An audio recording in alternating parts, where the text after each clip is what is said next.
مفتی صاحب فیصل آباد میں ایک نوجوان، ابے ہاں یار یہ بڑا مسئلہ ہوا ہے فیصل آباد میں نا، پتنگ کی ڈور سے ایک لڑکا، اس بیچارے کی موت واقع ہوئی ہے، ابھی ویڈیو وائرل ہوئی ہے۔ پچھلے سال کراچی میں پتنگ سے ایک بندے کا کان کٹ گیا، اور بھی یہ موتیں بہت ہوئی ہیں، اب تو کیمرے لگ گئے ہیں، ورنہ کیمرے جب نہیں تھے تو یہ ہوتی رہتی تھی۔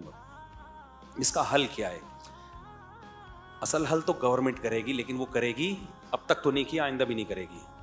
تو عوام کو ایسے موقع پہ اپنا ڈیفینس خود کرنا چاہیے۔ دو کام کرو، ایک تو بائکوں پہ آگے وہ لگاؤ، وہ تارا، وہ ایک آتی ہے وہ جو ہے نا۔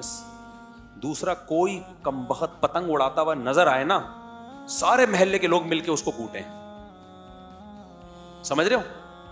یہ نہ کہیں کہ ڈاکو ہے، ورنہ تو لوگ مار ہی دیں گے اس کو۔ بولے پتنگ اڑا، 2-4 لگائیں، زیادہ نہیں، کم سے کم 2-4 تبرکن، جو بھی